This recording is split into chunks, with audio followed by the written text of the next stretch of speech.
Yo, everybody. Welcome to Off Panel, a weekly interview podcast about all things comics brought to you by Sketch.com.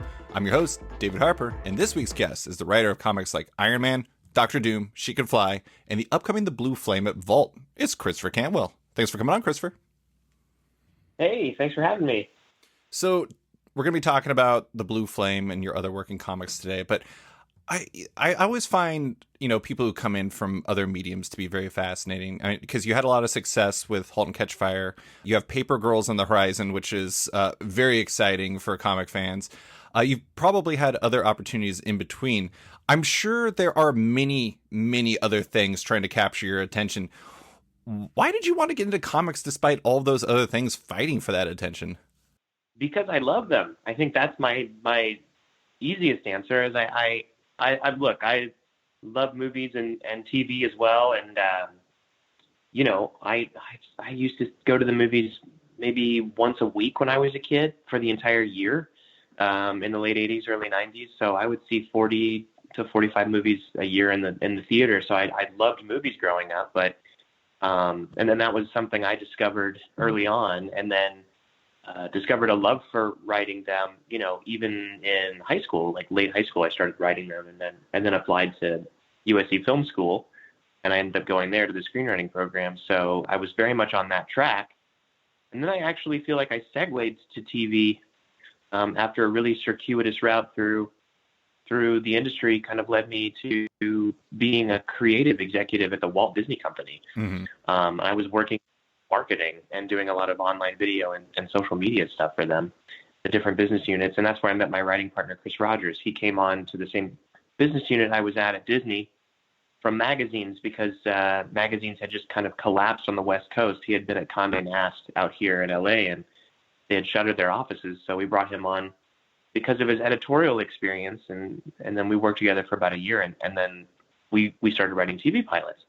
But through all of that, I remained a really big comic book fan. I think that at that point it was probably dormant for me, but through late grade school and middle school, it was a really big deal in my life. Comic books were fantastic, and I was an only child growing up in North Texas, and it was a great way to while away the day, especially in the summertime.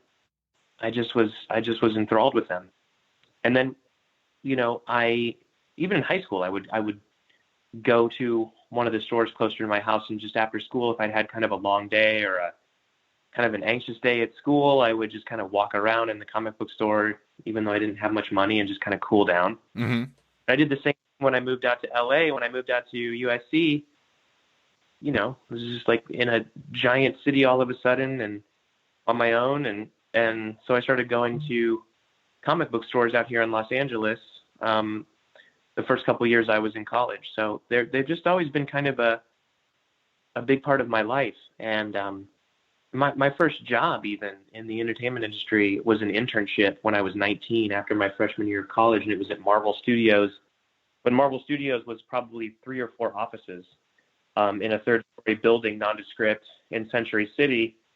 And, Avi Arad was still there, and they were shooting Spider-Man, and they'd just done X-Men 1, and the treatment for X-Men 2 was in a locked cabinet with a security in the closet. And I worked in the research and development office, which was really just me and Chris Yost, who went on to write a lot of comics and then also movies. Work on Thor 2 and a bunch of stuff. And I think he's even working on Cowboy Bebop now. But yeah, well, and there was like a young buck Kevin Feige there too, right?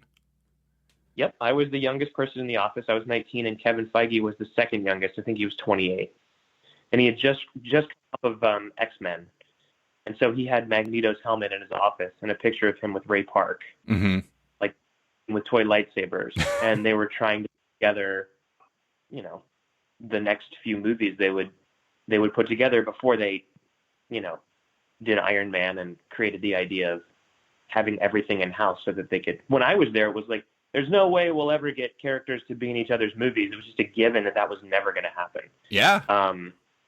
So yeah, it was like, it's just something that's been like in the foreground and background of my life. So I had an idea, and I for a comic book, and this was, by this point, I think I was already in the third season of, or about to start the third season of *Halt and Catch Fire*, and I reached out to G. Willow Wilson, who was a fan of *Halt and Catch Fire* on Twitter, and I of hers, and I just kind of direct messaged her, and I said, I have an idea that just does not work for what I'm doing, which is, you know, the TV industry and with its giant apparatus and need for millions of dollars, and I just have this story that I want to tell, and she put me in touch with Karen Berger, which was amazing, and then I pitched Karen, and then all of a sudden I was writing comics. It was fantastic. It was a dream come true. I love that. I mean, I was reading about how when you and Chris Rogers would put together, you know, *Halt and Catch Fire*, it was like the first writer's room you worked in was your own writer's room. And then Yes. with comics, the first comic you wrote was for Karen Berger. And it's like, you were kind of, I don't know, it's like you're always getting dropped into these ultra versions of like the things that you would expect to do, you know, past doing a couple things, you're doing right off the start. That, I don't know. Some people would thrive in that. Some people wouldn't. It seems like you're doing fairly well for yourself, though. Thank you. I know both were surreal experiences. The TV side of things was crazy. I mean, by that point, when Chris and I started writing together, I had pretty much almost stopped writing. Because I was 8 years out of college at that point and was trying 6 Ways from Sunday to break in and write for the screen, but I couldn't figure out how. There were like, you know, almost here, almost there, this pitch that goes nowhere, this meeting, this, you know, a bunch of short films online, you know, generating my own stuff, with friends, trying to get it off the ground, you know, being really close and knocking at the door with Disney, but then being kind of siloed into marketing. So that was a good job. I mean, it was a good job I had at that point. You know, I was a creative director, and, you know, I was engaged and I was about to get married, and then Chris and I got beers one night. I was living in downtown LA, and I still remember I was living in a loft with my wife downtown, and we were not yet married. We were probably 6 months away from being married. And I said, I'm going to go have a beer down the street at Bar 107 with this guy, Chris Rogers from work. He's a really good guy. He just had asked if I wanted to grab beer. So I said, yeah. So I walked down there, and, you know, that walk changed my life, because we started talking about writing, and I ended up sending him something I had written, and he really liked it. And then he asked if I'd ever considered writing a TV pilot, because he was very much TV oriented, and I had never really considered it. I think I'd written like a spec pilot of that show Monk. It's actually all for a TV class. So he sent me the Breaking Bad pilot, which I'd seen the show. I'd seen the first season, but then I read it on paper, and I was like, oh my God, this is incredible. Mm-hmm. So it became a model of something to work towards. So we wrote a pilot, and we kind of sat down and said, well, what's the goal? Like, we went to Kohl's, which is another place downtown. It's in the old Pacific Electric building, and it's an old bar, and they claim to have invented the French dip sandwich, and there's like a rivalry between them and another French dip place. I'm pretty sure I just talked about that other French dip place with Jerry Duggan on the podcast. Is it called, God, what is it called? Felipe's, that's it. Yeah, because he took a photo of it and he put it on Instagram, and I was like, I want to eat at that place. And he's like, they invented the French dip. And I'm like, oh, great. Like, look, Kohl's is fine. It was close to my house. It was in walking distance. It was actually the block behind me, but Felipe is really special. It's right down the way from the train station. So, you know, later when I was taking the train in to work on Halt, Chris would sometimes pick me up if we had to prepare a pitch for something else or talk more about the room or whatever it was, and we would go to Felipe, which is, I think it has a better French dip sandwich. But that's for the French dip podcast, which I'm going to do. I'm doing that right after this. It's my 5 o'clock. Oh, that's great. But yeah, we sat down and we said, well, okay, if we write together, what do we want to get out of this? What's the goal? And we said, well, maybe in 5 to 10 years, we'll have our own show. And maybe right now let's try to staff. And so we had this pilot, and it got us a manager. And I had kind of had an agent at ICM based on a short film I'd done, but it was like, you can tell people you're represented by me, but I'm not going to return your phone calls. And my manager, who's still my manager, it's a guy named Chris Uvain, who's a wonderful human being. Grew up in the Bronx, and he had a choice of being a plumber or a cop. And instead, he came out to Hollywood with his other brothers, and they're like now an amazing powerhouse dynasty family here. But he said, write something else. And so we did. He said, write, you want to have another sample so we can try to staff you. And at that point, ICM was kind of paying attention because Chris had bothered them and said, we're going to take them somewhere else if you guys don't pay attention to these guys because we think they're actually pretty good. And so we did, and we wrote Halt and Catch Fire. And, they liked it, and they said, well, let's just see. And at that point, this was, 2011. So there wasn't like a ton of places to go. There wasn't a Netflix or Amazon or Hulu or any of these places. And so they sent it to HBO and Showtime and AMC, and we had a nice meeting at the first two, with a bottle of water, and sat on the couch and talked about what we liked and what we were interested in. And they said, well, let us know when you write something else. And AMC took it really seriously. And that was the first meeting I think we were ever put into a conference room instead of someone else. And it was with, all of a sudden, 3 executives came in, and they all had copies of the script.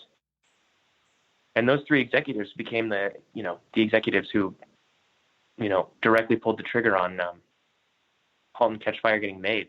That's amazing. One guy that Ben Davis is the guy who's still there. I think he's now the head of the physical studio at AMC. And yeah, man, he took it off the slush pile and loved it and said, we should make the show. Yeah. And so we did, which was great. Yeah, it was insane. I mean, it was insane that happened. It's still insane to think about.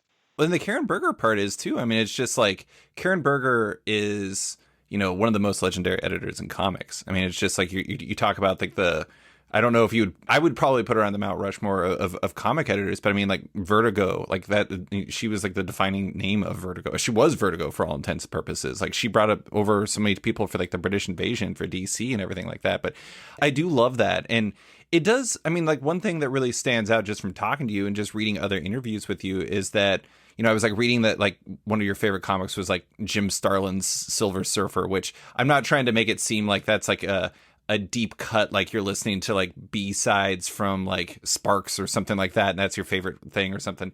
But it's like, it's not something I normally hear. And like then talking to you right before we started recording, you were literally right before this today, you were digging through back issues, finding stuff. And it really is. I mean, I love the fact that, when I talk to people who have worked in other mediums, like there was this one artist I talked to who worked in mobile games, and she was always kind of a cog in the wheel, is always, a part of something, but you never really could see yourself in the work in the same way. And while that's definitely not the case for like Halt and Catch Fire or for anything else you've done, at the same time, like, I don't know, it feels to me that when I talk to people who've worked in other mediums, when you work in comics, it's like, it's all on you for better or worse. And there's a lot of magic in that, I think. The feedback loop is so small. That's what's great. A comic book, I was pretty shocked. I mean, coming into it, as much as I knew about the medium as a reader, as that kid who was in, JCPenney's shoe department with my mom, reading Silver Surfer, the feedback loop of me, the artist, the editor, and then colorist and the letterer coming in, and then the designer of the book itself. And you're just kind of, it's an email chain. And it moves so quickly. Yeah. And even if the art's a little behind, like it moves so quickly, and it's amazing. And the nimbleness of the medium is astounding, especially compared to TV and film. And look, I mean, I've worked on projects in TV and film that they like the speed at which Halt was made, even though it felt like an eternity between having that first meeting at AMC and them saying, okay, we're going to shoot the pilot, was like lightning in TV land. It was just, it was so fast.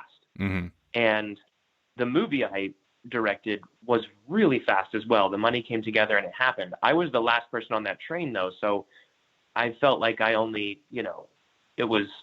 the movie was already happening by the time I came on board. The movie had actually been in development, I think, for 6 years, and the writer had written it maybe a few years before that. So, I mean, it takes a long time. Mm-hmm. And most of the time, it just takes a long time and then nothing happens, which can be very frustrating because that's the amount of resources needed to that need to be committed to a film or TV project are astounding. Mm-hmm.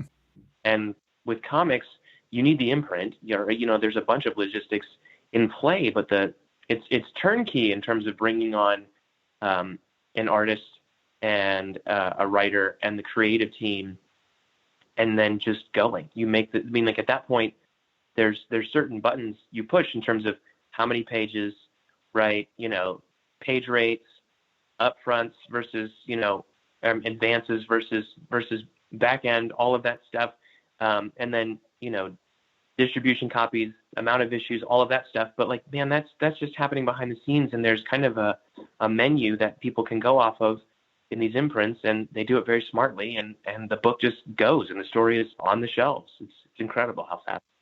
Well, and it's interesting too, because it's like you're talking about the speed and like the difference between those things. It's like you talk about something like, in second season of *Halt and Catch Fire*, like Cameron and Donna became a significantly bigger focus, and with understandable reason. They're both like amazing actresses and amazing characters, but at the same time, you probably couldn't have done that in, like, let's say the middle of the first season. You can't just reorient the show when you already have kind of everything going, because by the time the fifth episode comes out, everything's shot, it's done.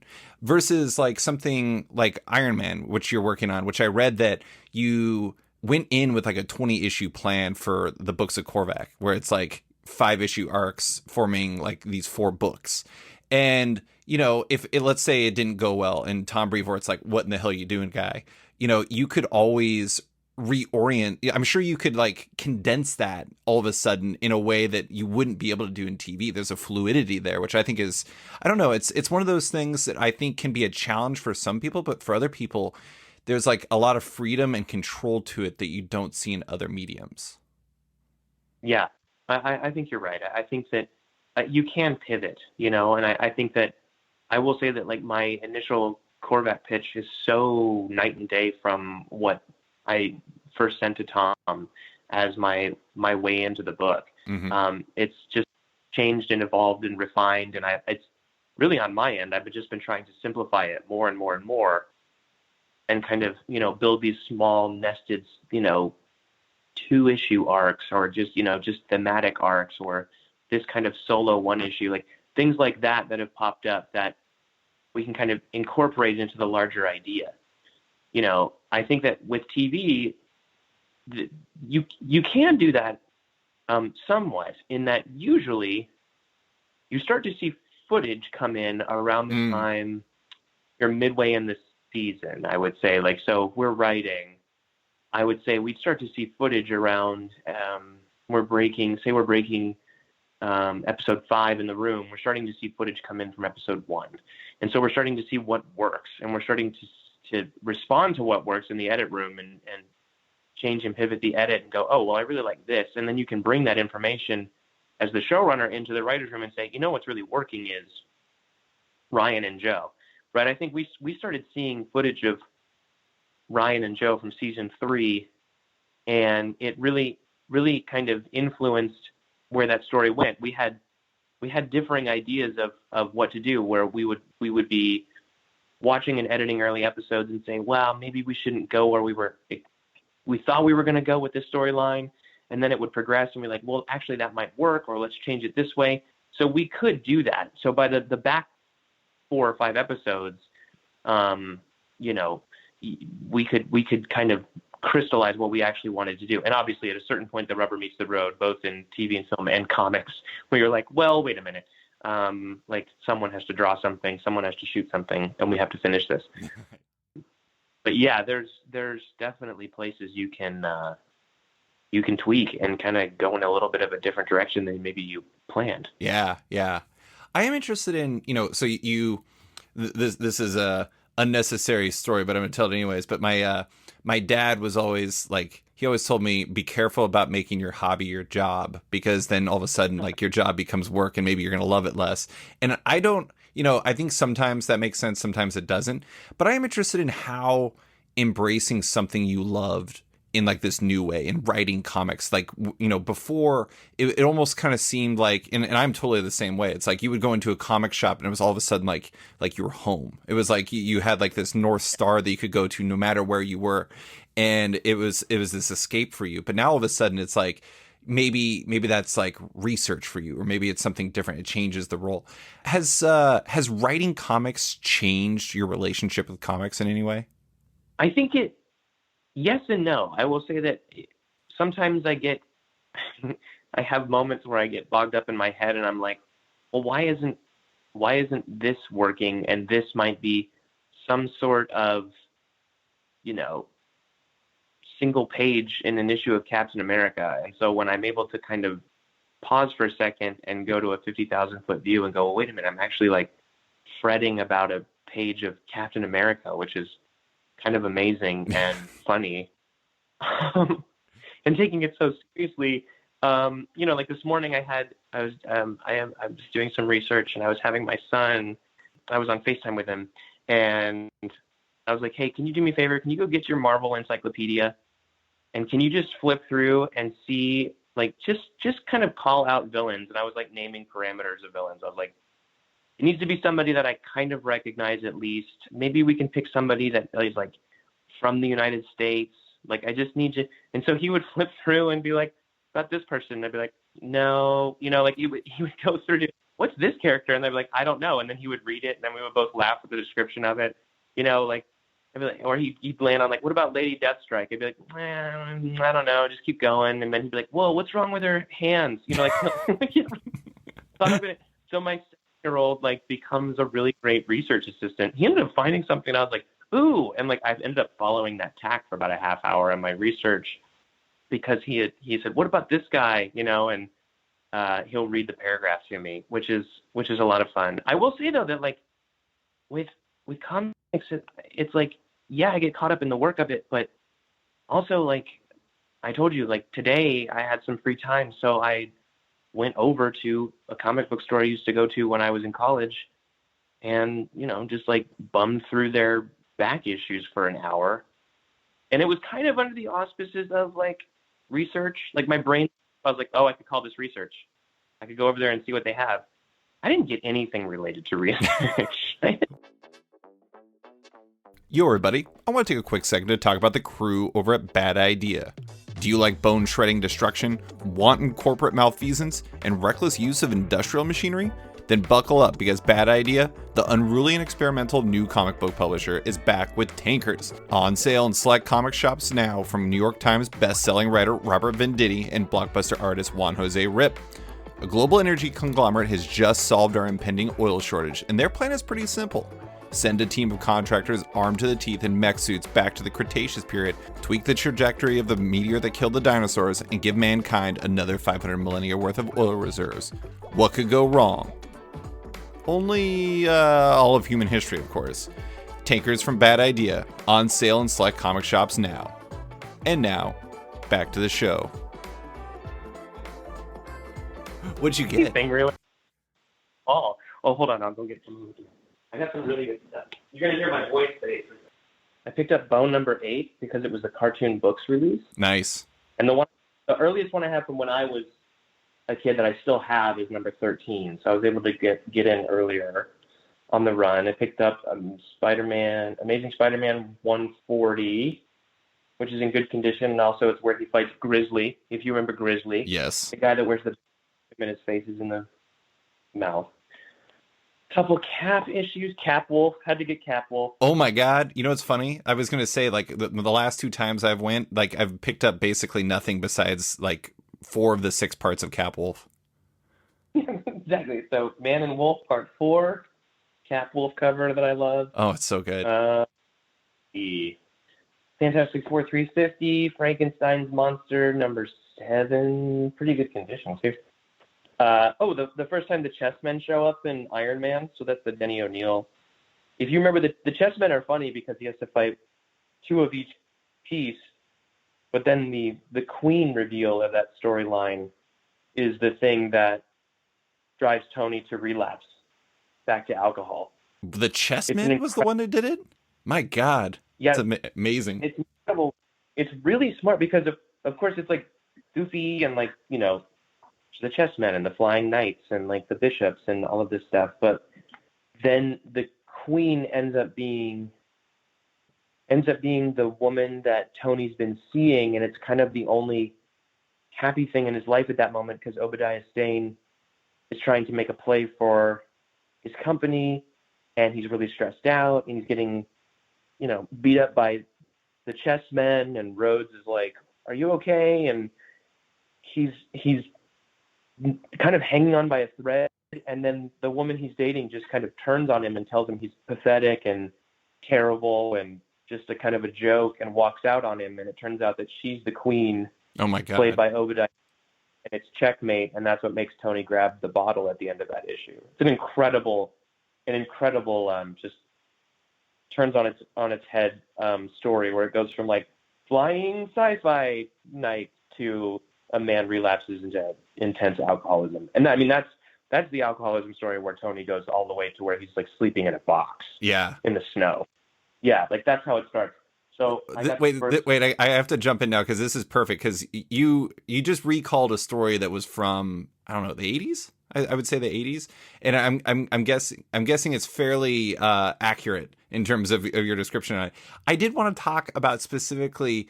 So I do this thing. I have a site that this podcast runs on. It's called Sketched with no vowels because domain names are impossible, and I did like my creators of 2020, and one of the people I highlighted was you actually, and it was specifically because you're very adept nature with continuity. And like that's a tough thing, managing continuity in a way that feels like it's texture and like natural, as opposed to just like you're checking boxes and you're making sure that like the fanboys know that you passed the tests and everything like that. And I specifically want to bring up something from Doctor Doom, which was I think it was either number 2 or number 3, and it was after they were bringing him in, and Doctor Strange was with him because they were just like, oh man, he's got his like magical powers. We got to make sure we got somebody with us. And they're on there, and Doctor Doom is trying to express to Strange how like sincere he is in the sense that he did not do this thing that they think he did. And he said, I swear on my mother's soul, that should mean something to you. And like to some, I mean, like this is the beauty of continuity. To some, that's just a line. It's just like, oh, whatever. It's just like him saying like this. And then to others that have read like Triumph and Torment, that's like huge. That's like a massive thing. And I am interested in like, you have these things in your brain. It's clear. Like, I mean, you're going through like the handbook with your son and everything. And like, these are things that are part of your brain. And I'm interested in what's the key, especially when you're working on Marvel stuff, what's the key to leveraging continuity without, getting owned by it in the story where it's like, it can become a negative or almost performative, if that makes sense. Right. I mean, I think that for me, the main narrative has to function on its own without the continuity. It can't rely on the continuity so much that it doesn't work unless you completely understand something that happened 45 years ago, or even 10 years ago. For me, the continuity is this deep well that can enrich the emotions and situations that the characters are experiencing, whether it be Triumph and Torment for Doom. And I think even Strange after that references like Doom almost leaving him there in hell. But but again, it has to feel organic. It has to feel conversational. It has to feel like how the characters would talk to each other had they been through something like that together. Yeah. And not have to rehash the entire thing. But also it just like it gives them like this insane like emotional depth to be able to recall those pieces of continuity and the continuity can be kind of chosen in terms of its atomic weight. You know, like certain things can become more important to my take on Doom than others, Hmm. right? People kept bothering me about, like, you know, does Doom have a kid? You know, which was something that had happened in Invincible Iron Man, that a woman became pregnant with his kid, and I only brought it up in relation to what Doom was feeling emotionally in our book. Hmm. And so certain pieces of continuity that just become very important. And I will say that, like, that Denny O'Neil run for Tony is important for my run. And I don't even know if it's even really apparent to the reader. And then there are going to be certain ways where it maybe is clear or more literal, but just emotionally, in terms of struggles people have been through in the Marvel universe or any universe, drawing on those and highlighting those, and having, and kind of, if you're going to bring them on some sort of kind of epic quest in a Marvel book, you kind of get to, each character, I think, comes with a couple suitcases, and then you can pack the suitcases full of the continuity you think is most important to that character on that journey, or is going to be the most resonant, or the most interruptive on their journey, right? So, you know, for Patsy Walker in Iron Man, it's loaded with, you know, Hellstorm, you know, from the 90s, when she was married to him, and then, you know, decided to try to get his demonic side back, and ended up helping him do that, but it made her go crazy. It made her go insane. So putting that into her suitcase, that kind of stuff for me is really helpful, and also, like, so much fun. And I try not to get too, you know, bogged down in minutia. I mean, like, there are fun references and things I can throw in there, but, like, I'm really just looking for, like, what helps build out the backstory of this piece of Iron Man's story, meaning Volume 6, our book, right? So it's like, when I look back through, I'm like, what can I throw in here that will help reinforce what we're trying to do and make it the most resonant for the reader, the most resonant for Tony, and then go from there. Yeah.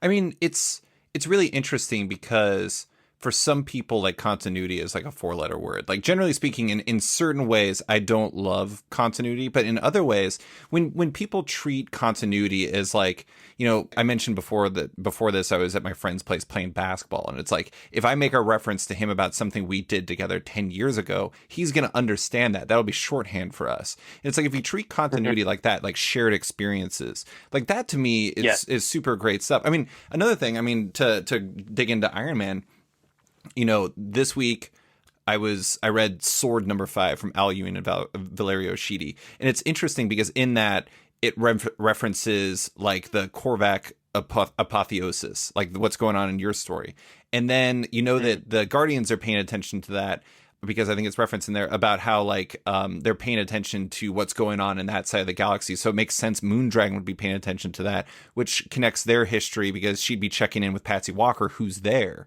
And it's interesting because all that stuff is so natural, but there's, like, a right way and a wrong way to do it. And I don't know. I mean, it is. I do appreciate the way that you handle it, because it does feel more like on the shared experience side. And, like, sometimes there's, like, it's like, if you think about it, like, you know, God, what the hell are those things called? You know, a teeter-totter. It's like, sometimes if, like, the weight goes too far on the other side, it can just completely flip the whole thing over. And, like, it is a delicate balance. And I think, you know, I have to say that, like, that's something not everyone figures out super quickly. And it seems like, perhaps because you're so damn familiar with it, you know, took to it nicely.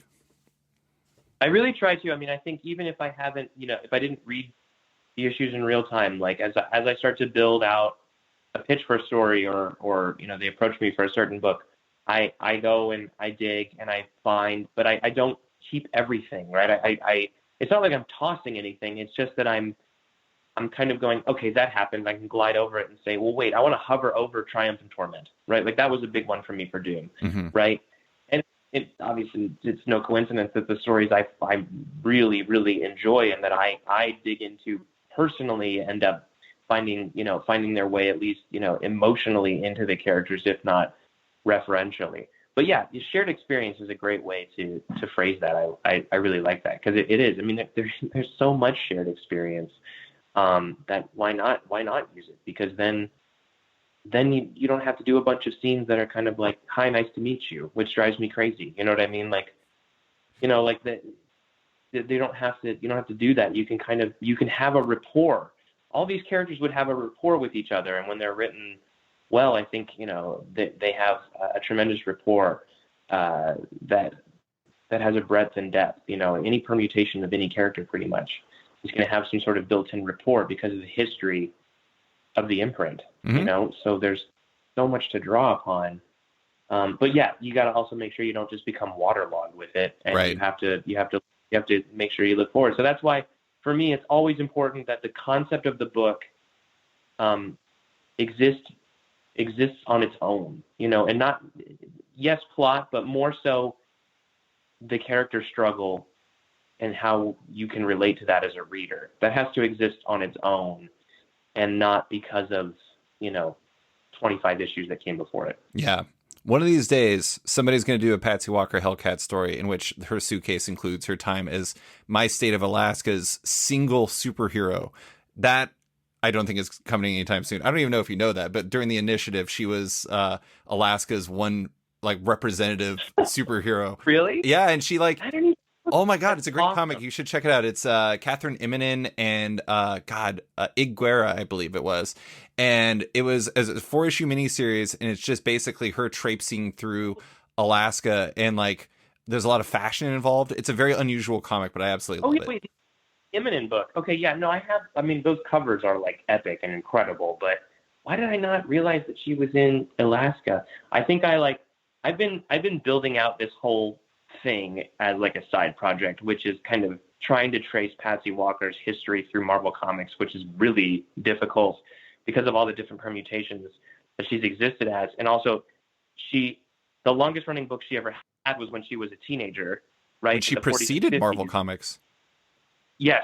Yeah. And so she doesn't show up in the Marvel universe until Sue and Reed's wedding, right? And so and then that's her actual introduction into the Marvel universe from the Patsy Walker books.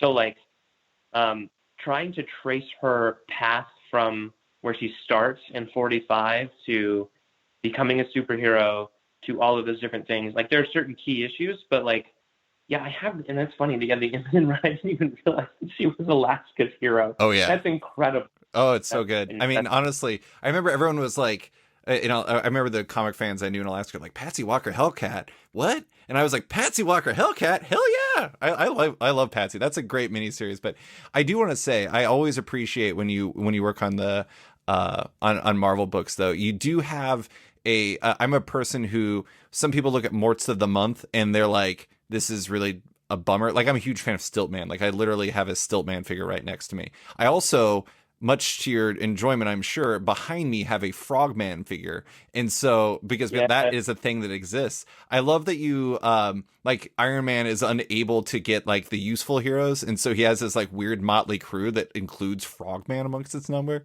And I don't know. I mean, I think that's I've had this long theory about superhero comics. And I actually wrote about this past week about Taskmaster. And it's like, there's no such thing as a bad superhero character. It's just there's a character that's waiting to have a good story told about them. And I've really enjoyed how you've used those characters, because you're like Gargoyle was just blew up on the comic book subreddit because a line you wrote about it, which was great.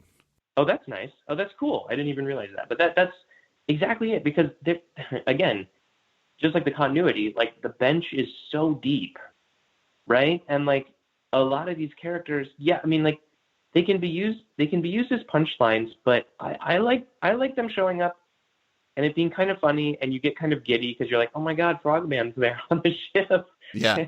but like doing things with them. You know what I mean? Obviously, it's not an ensemble book, and I want to, obviously it's a story about Tony, but like, and I'm already kind of pushing the boundaries on that too. You know, my solo issues with the Iron Man logo on them, and then he's not in the book. I just wanted.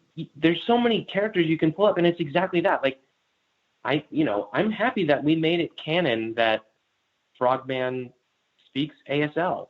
Mhm. Now we speak sign language, like, so that, because the one of the I think it's the first original character I created for Marvel, which is the mutant Halcyon. named Halcyon. Yeah, he's deaf, so Frogman actually can translate for him for the team, and like that. It's just the little kind of grace notes like that I can add to these characters. I think it feels fun for me, and I agree with you. I think you could. I was talking to someone about Big Wheel the other day, and I was like, I bet you I could. I bet you if it would, I could do it. It would be hard, and I have to figure out first and foremost why. But you could write a good Big Wheel story. Like there's no reason you can't.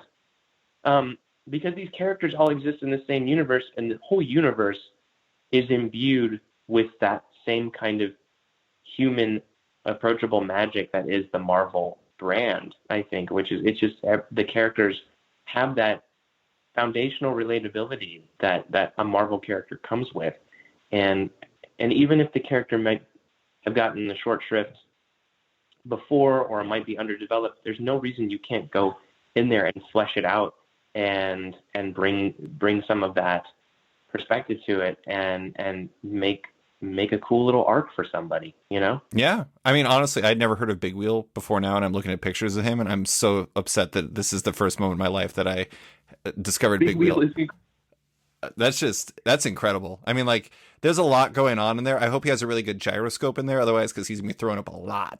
But that is a hell of a thing. I do I have a couple more questions on Marvel stuff before we jump into Blue Flame. But one thing I really like that you said in an interview is with Iron Man, you were trying to take street level Marvel and cosmic Marvel and make it one story. And that, to a certain, I mean, actually to an extreme degree, that's what you do with the Blue Flame, because it's like it's both a story about him negotiating with these aliens, like, across the galaxy, but then on top of that, he's like a boiler repairman, I want to say. A Union boiler repairman. So it's like, Yep. I do think that that's really interesting, because I don't see any reason why, like, the only reason why you can't do something like that is because it hasn't been done before, but there's no reason why you can't do it now. And I think that that's, for both of those books, that's a real strength, because like it's, Iron Man's both a back to basics story for Iron Man, but it's also literally about him trying to go across the galaxy to stop Korvac from taking over Galactus's ship and like take his powers, basically. So it's like, it's as small as you can get and big as you can get at the same time. Yeah, that's what I was trying to do. It's exactly right. And it's funny, I didn't even recognize the parallel with Blue Flame, but you're absolutely right that it is those kind of two worlds that you see often in comic books trying to meld into one story. And, Iron Man, I felt that in order to get to that big, crazy place, that we had to start on the street level. He moves to New York.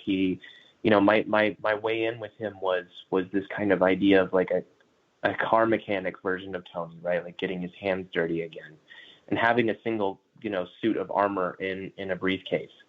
And if he does have a single suit of armor in a briefcase, and that's where we're starting, what happens when he does get to the Marvel cosmos and he still only has that one, suit of armor and not the limitless ones that he normally has in the Hall of Armor, right? Like what?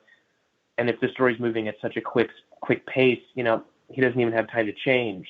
Like, I would say that for me, you mentioned Jim Starlin and Silver Surfer. I would say that plus, that kind of early '90s Defenders era for me was so huge.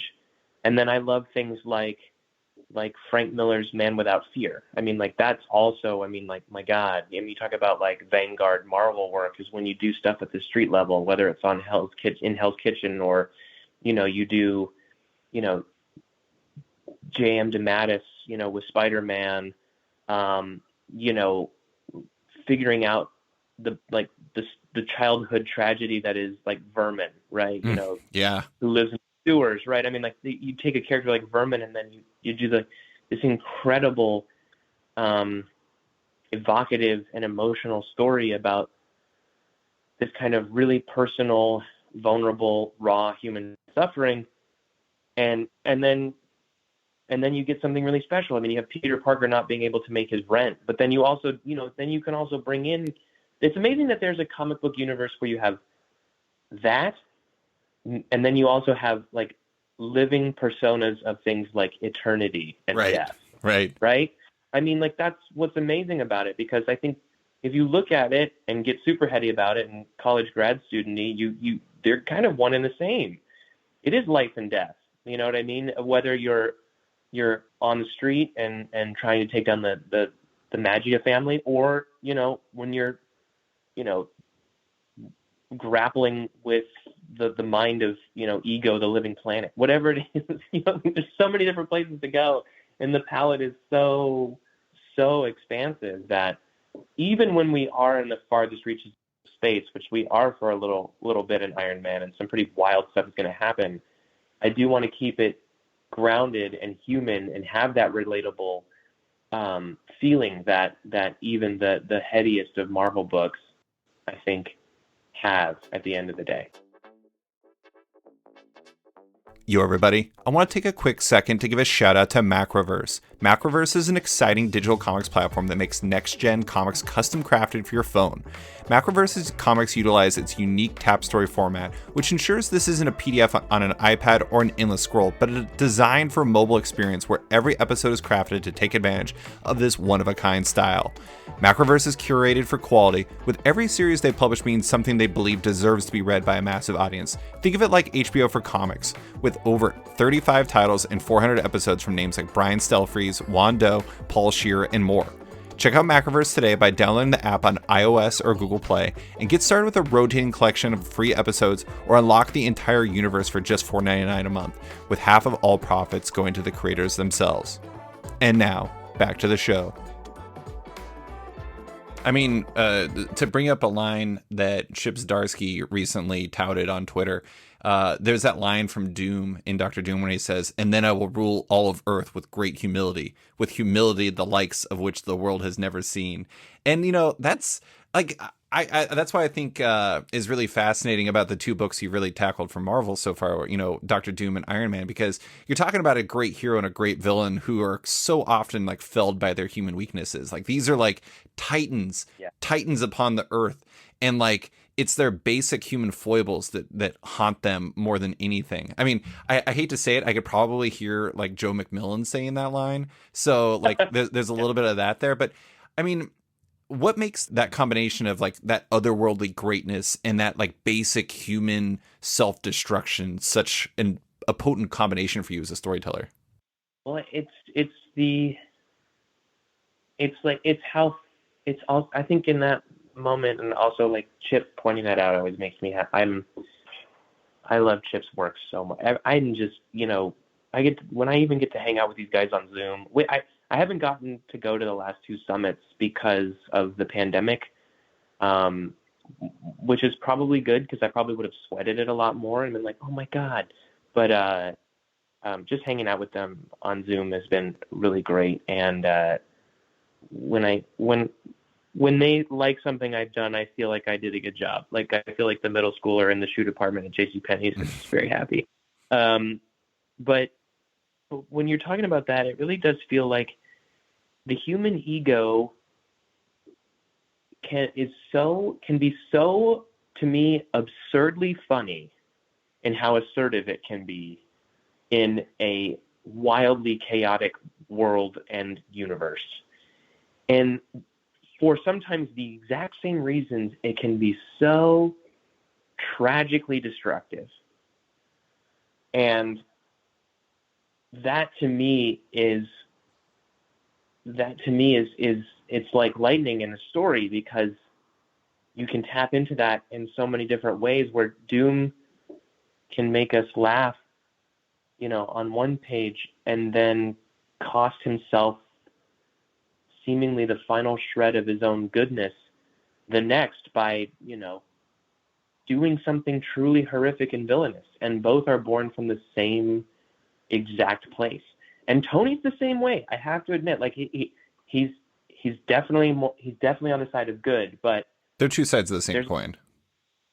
Yeah, exactly. I mean, like Tony is a character who can really, really work to humble himself and bring himself to be the measure of a man, and in a moment's notice, like the flick of a match head, um, become an irate, egomaniacal asshole Hmm. in a way that we all can. That's not a judgment.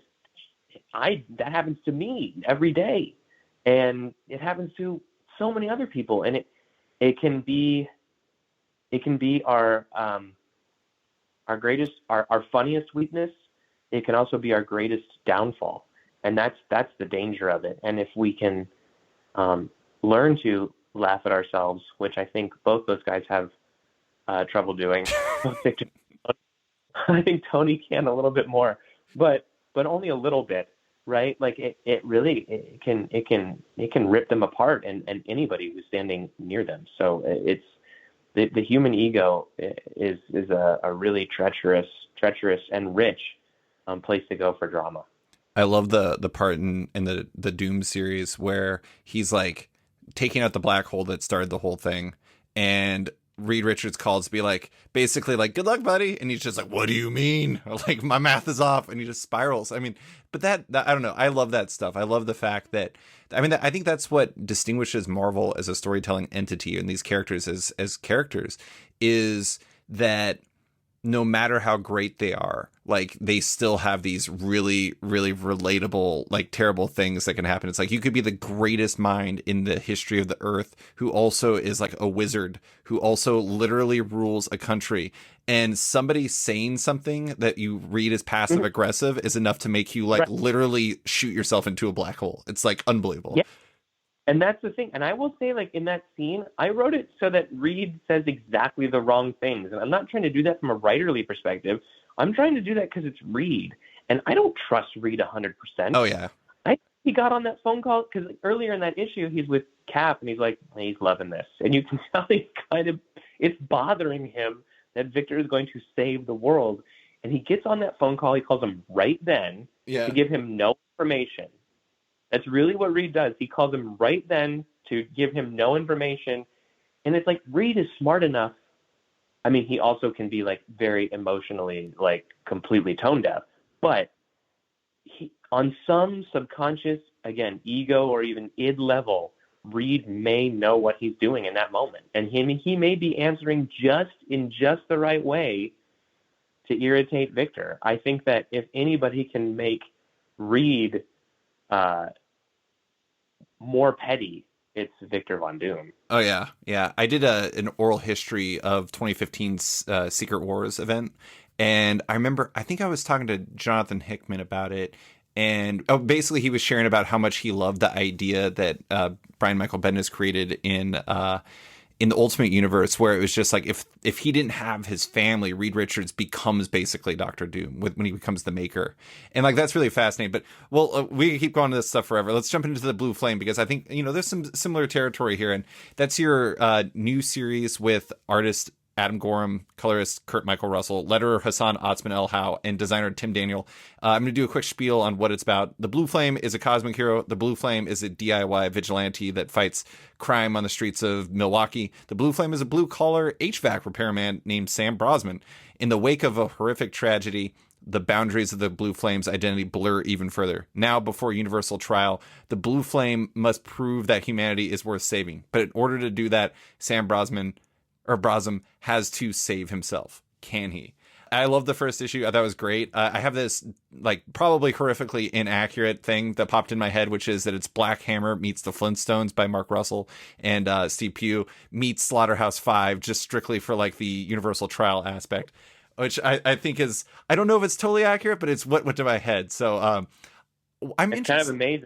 Yeah, I love it. Yeah. Well, I'm very interested in. Oh, there's also a little Galaxy Quest in there because they have that whole part in the beginning where they like the team, the God, what is it, the Night Brigade? Yeah. They're like they have the celebrity aspect to it. It's like they're signing at a convention. But I'm interested in like this is in some ways, I can see the work forming in your other stuff, but at the same time it has a different feel to it. What's the origin of this book? How did it come together? Well, this is an idea that actually came to me around fall of 2018. So I don't think I was even working for Marvel yet. I was just doing She Could Fly, and I think it was still coming out, like the first arc, the first 4 issues, and I may have. I don't remember if I was working with Karen on our second book, which was called Everything. I don't know if I was doing that yet, but it was one of the kind of first ideas I had for a comic book while I was working in comic books. I had yet to be approached by Marvel. I think that didn't happen until 2019. But I was reading a lot of books at that point. At that point, I was working with Karen, and it gave me an excuse to go back to the comic book store a lot more, and also write it off, which was a really, really wonderful perk, because now it was quote unquote research for tax. But I just started catching up on everything. I mean, I was like, so what is going on with all of my dudes and friends? So I just loaded up. I wanted to figure out what's going on with everybody, and I was really loving it and getting lost in it and refamiliarizing myself with everything. But, I'll say something that's probably pretty obvious, but like that juxtaposed against the reality of what it's been like in this country for the last few years, kind of every waking moment, and what the news cycle is, there's a lot of disparity between those two worlds, and obviously there is a wonderful escapist quality to comic books, and I think the best comic books can give you that, but also remind you of just what it means to be a human being in the world we live in, regardless of the era, and how difficult that can be. And I think around that time I was feeling so beaten down by what was going on in the world, and this is even before the pandemic, which is funny, that I started to really think about the superhero. And I might have even had my computer open on my desk, and I was probably reading something, and I looked over and I had all of my, to-read comic books and different graphic novels that I had and different collected editions I had bought and probably a couple toys. And I was like, there was just such a crazy disparity that I could not rectify in my head. And I started to think about what it would be like to be a superhero in our contemporary reality, meaning right now, like today in America. And, again, that's not a new idea. That's been done before for different times, but it was something I wanted to look at again. And I really wanted to push it all the way to, is the idea of a superhero even relevant anymore? Does it provide enough escape for us? Is there too much to escape from for us to enjoy the escapism of superheroes, whether or not they're on paper or they exist in Milwaukee and I can go see them at a car show and get my picture taken with them? Is there just too much awfulness to survive? And then on the superheroes, in the superhero's perspective, is there too much awfulness for any one person or paltry group of people to handle? And when a superhero is supposed to carry the torch of hope and the power of the good, even the most pure-hearted hero, what happens when the kind of growing cloak of darkness, really, really threatens to extinguish that fire and almost blow it out? And what on earth can keep it alive? And so that's really what's going on with Sam Browsam in this book. Is here's a guy who, and again, none of them have superpowers. They're normal people. They're classified as vigilantes by the police, and people who don't appreciate what they do, and they're very DIY. But that's what's going on with him, and that's what's going on with him on the cosmic level too. And again, how I was talking about how Spider-Man trying to make his rent, and then Mistress Death also showing up in the Marvel universe, like that is the juxtaposition we're going for in this book, which is Sam as a person and a human being trying to do good as one person in Milwaukee, and then also the allegory of Sam trying to do good in the face of the entire uncaring universe, as a truly cosmic hero. And there's no real which is real, which is not. There's no Sam goes to sleep at night and he dreams of this. They're both are being told simultaneously, and the line between them gets blurrier and blurrier as the book progresses. But the stakes are the same, which is, can I get up and keep going every morning? Slash, can I be the one that somehow saves humanity? Slash, is it worth it? Is any of it worth it? Is it too much? Did we lose? Did we already lose? Am I fighting a battle that was already lost a long time ago? Yeah. It's very interesting to think of the person who has to see the worst in the world all the time and have to deal with like normal crime or just crime, period, having to be the person who is like the barometer for basically should humanity survive. And like, I mean, like you were saying, it's like, it's the same. It's just the scale is slightly different. I don't know. There was this feature that Abraham Reisman wrote for Vulture like last year, or I think it was last year, and it was on The Boys and how like in an era like we're currently in, maybe superheroes create the wrong idea that someone's just going to come here and save us against all this. And it's really interesting because like I don't want to say a similar way because The Boys is obviously a completely different animal, but that's one of the things I thought was really interesting about the Blue Flame, even early on, is kind of it's confronting the idea of superheroes. And it's, you know, I don't subscribe to the idea that necessarily it's like purely creating the wrong idea or that it's like purely a good idea. Maybe it's somewhere in between, but it is really fascinating seeing that getting worked out on the page like that. Yeah, I'm with you. It's a dissertation topic, right? And I don't. The argument being made is we're not cynically going after the idea of the superhero. There are people in the book who are, both in the cosmic story and in the Milwaukee story. We're also not saying that the superhero, this idea of kind of the Western ideal of the rugged individual, has all the answers. I think if anything, we're showing that they absolutely don't. And I think the best superheroes, and again, that's not a new idea. I think the best superheroes in all these back issues that are sitting here on my desk, the best versions of the stories of those characters are also saying the same thing, which is they don't have all the answers. And yet we ask so much of them, and the ideas of these characters ask so much of themselves.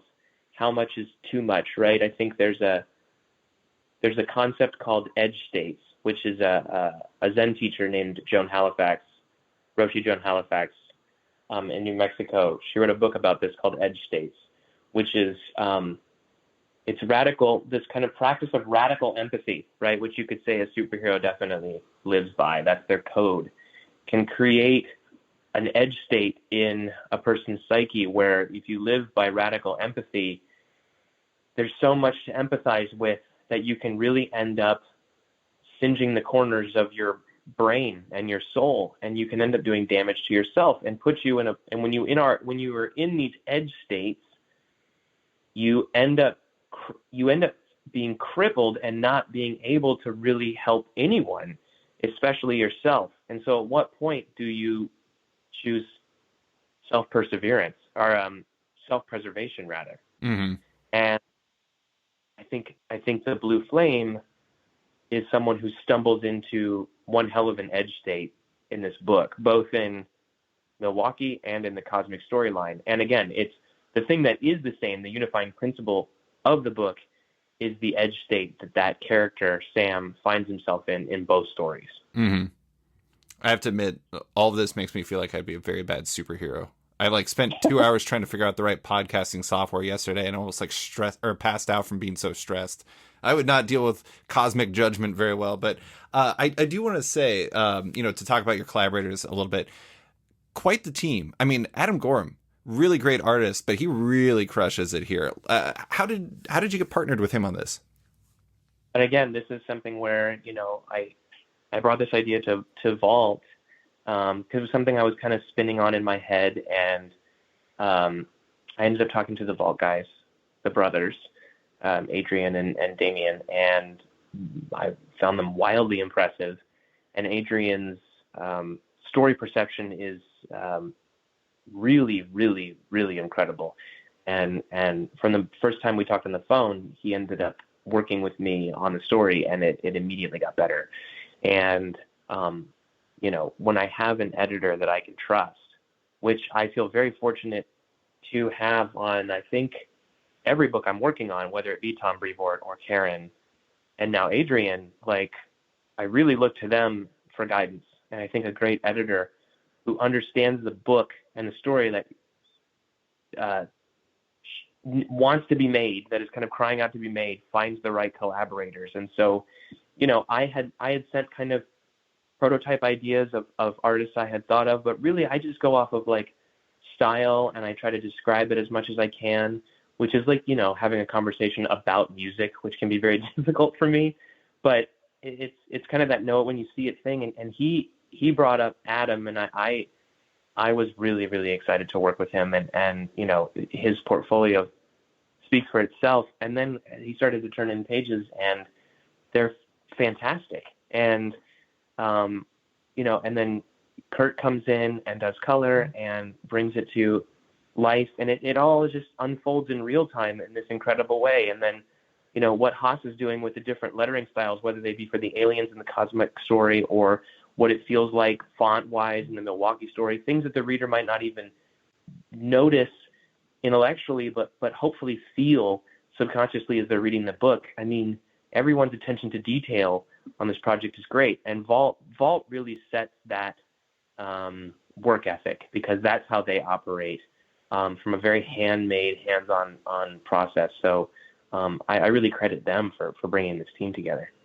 Yeah, I have to say, like, if I'm not going to say that the entire book is going to be defined by the first page, but the first page really is kind of like a mission statement in some ways in terms of what it's going to be creatively, because you have like this like Ben-Day Dots style version of the blue flame on the front, and then you have Haas just completely like selling the living hell out of the pulp vibe with the way he like letters mysterious center of our very universe, and then like this cosmos that's, I mean, like, I'm guessing Kurt did a hell of a lot of work on. I mean, it's just, I don't know. If you can't get to a full out mission statement in the first page of a book, it's pretty close to it. That first page I'm really proud of, and I know that everybody else is happy with that too. I will say that Adam and Kurt built and drew that first block of text, and Haas would go in and identify that, and then work from that in the subsequent boxes in such a way that it is extremely seamless. But again, that just speaks to the level of collaboration. The guys are all just really, really impressive. I gave Haas too much credit. What have I done? Man, the fact that he was able to follow it up and unify it. And there's other things he's doing that I don't, if people bring it up in interviews, I'd be really, really impressed. But there's just some really cool things that he's bringing to the table. And that, I mean, lettering is such an alchemy in and of itself. His work is wildly impressive. It really is. It really is. Well, I want to close with something that's not purely about the Blue Flame. That's really just about your collaborators. I want to say, like I mentioned earlier about how you've been very, you had like the first writer's room being your own room, and then like, having Karen Berger as your first editor. But in terms of like artists that you could start out with, your list is pretty amazing. You have Kafu, who I really want to stress. Like, I don't think people appreciate how great of an artist he is. Like, I really think that he should be like he already is. He's drawing Iron Man, but I mean, at the same time, one of Marvel's biggest artists, Martin Morazzo, Salvador Larroca, Ian Colbert, INJ Colbert, for those that don't know. I mean, I don't know if you ever read Wild's End, but if you haven't read Wild's End, you should totally read that because that comic rules. Adam Gorham, I mean, obviously is great, but I don't want to say you're lucky in terms of your collaborators, but that is a hell of a start, like a hell of a list to start with. How, coming into this medium as somebody who loved the medium but had never really written for it before, how has like working with these individual artists helped you better understand how to make great comics? Well, if I came in as a screenwriter, right, and yes, I've directed before, but I really direct from a writing perspective, and I also really just I try to direct the actors and let the actors do what they're going to do. Um, I will say that the artists that I've worked with are probably some of the greatest directors I've ever worked with, Mm-hmm. and I would include them with actual directors I've worked with. I am very detailed in my scripts, and I really try to paint a picture for them. But really, it's so much of it is about tone in terms of my description. I suggest positioning and things like this to try to help convey the tone, but I think it's always taken with a grain of salt. And if Martine or Ian or Adam or Kafu think of a better place to put the camera, I do not argue with them, because they often do, and to tremendous effect, and in ways that I had not visualized it. I do think that they are some of the best visual directors I've ever worked with. And because they are drawing the actors, yeah, Mm-hmm. they are some of the best actors directors I've ever seen too. Mm-hmm. Right? There are camera directors and there are actor directors. It's amazing when you get someone who is both. That's a real rarity, right? I think, Chris Nolan people might consider him a camera director, right? He gets incredible performances out of his actors as well. But, you look at somebody like Robert Altman, and that's going to be a very heavy emphasis on actors, or Sidney Lumet, right? Like, those are actor directors who also know where to put the camera very well. But these guys do both. I mean, they're drawing the expressions on these characters' faces. The fact that Adam can go from that first page you're talking about in Blue Flame, and then execute, a really incredible panel of a family member of the Blue Flame, of Sam, seeing him in a certain frame, and the shock and the emotionality on their face, or Kafu doing the same with Patsy when she's terrified in a rainstorm and half of her face is covered with a mask, or Tony when his entire face is covered with a mask and you can't see his face at all, and you still get a sense of the emotion. I mean, my God, these guys rival some of the best A-list people out there right now doing TV and film. Yeah. Adam hit some of his faces. Like, I really love the, actually, just like, this is a weird standout from the entire comic, but I really love the scene where he's shoveling snow. There's just like something like great about like the character acting in that. And then when he finishes his job, as a boiler repairman, and he like opens it up, his trunk up to like put his toolkit away, and he looks in and he sees his Blue Flame costume, and just the smile on his face, because it's like, I don't know, it's like, I don't know if you've seen Spider-Man Homecoming, but when like in Spider-Man Homecoming, where Spider-Man's waiting the entire school day because he just wants to go out and be Spider-Man, and it's kind of like, this is his time to be Blue Flame, and it says a lot with that simple expression. Yes, yeah, they're just so good. And I will say that snow shoveling scene was not in the first pass on my script. That came after a conversation of Adrian of wanting to see more of Sam personally, and it was a tremendous note, and I figured out that scene and executed it in the script. But again, now I'm talking about how awesome Adrian is. Get awesome people. It really is. If you want to be a good screenwriter, you want to be a good comic writer, just get awesome people to surround yourself with, and then you can kind of just ride the train, and everyone can have a great time. It really is. It's really what it boils down to. I love it. Well, you've had very great luck with that so far. I wish you the best of luck with everything coming up, but that's all I have for you, Christopher. Thank you so much for coming on to talk about the Blue Flame, Dr. Doom's humble nature, and everything else. I appreciate you taking the time. Thank you so much for having me. It was a blast. Thanks for listening to this week's episode of Off Panel with writer Christopher Cantwell. You can find him on Twitter at IfYouCan'tWell, as well as in his work in Iron Man and the upcoming The Blue Flame at Vault. Love Off Panel, want to support it? Subscribe to the podcast on Apple Podcasts today and give the show a rating and review while you're at it, but 5 stars only. You can also support the show by backing on Patreon. Find the show at patreon.com/offpanel, and when you back it on there, you get early access to each week's podcast as well as weekly content and more. Want even more? Subscribe to my subscription comic site, Sketched, at sketch.com for long-form articles, interviews, and the rest of the site's content and its members-only forum. You can find Off Panel and Sketched on social media by liking it on Facebook at /Sketched, that's SKTCHD, follow on Twitter and Instagram at @SketchComic, or following me at @SliceFriedGold. Big thanks to all my existing patrons, including Scott Bluan, Dr. Luke, Michael Tunk, Canadian by Proxy, Johnny Kanan, Zach Thompson, Bradley Roeder, Carl Troy, Megan Marsden, Brandon DePillis, Patrick Brower, Declan Shalvey, Dan Garino, Josh Williamson, Adam Freeman, Ben Wild, Brian Klein Q, SB, Antonio Offen, Nick Bennett, Daniel Whitfield, Scotty Young, Susanna Polo, Jeff Weira, Reed Hinkley Barnes, Mario Tiambang, AbductedTheComic.com, Andrew Carita, Matt Mahoney, Charlie Chu, Stephen Hole, Pensacola Pop Comics, Kim Eslem, Philip Myra, Christian Shelton, Kenny Porter, Chris Pacello, Torin Grunbeck, Fuzz Bubbles, Christopher Todd, Transmitter Down, Waltz Comics and Books, Carl Mizell, Danny Ollie, Paul Salate, Sakil Wilson, Alex Dimitriopoulos, Terry Dodson, Liana Kingus, Wesley Gift, Sean Kirkham, Alistair Ross, Julio Anta, Brett A. Schmidt, Jason Goodmanson, Paul Reinwatt, Vita Ayala, Tara Ferguson, Dave Slusher, WNQ Comics, Akil Kokachi, Sean Pinello, Kent Heidelman, Philip Seavey, Al Ewing, Ryan Alcock, David Kelly, Rob Wilson IV, Nick Polito, Brendan Fletcher, Gary Maloney, Jonathan Nilsson, Matthew Groom, Jason Massey, Adam Bogert, Matthew Taylor, Nick Patera, Jacob Sorelli, Ford Gilmore, David Braldy, Nick Hall, Bjorn Basin, John Hendricks, Steve Anderson, Ian Maxfield, Cliff Chang, Benjamin Shipper, Colin McMahon, Chris Palmer, Scott McGovern, Nathan Fairbairn, Kat McKenzie,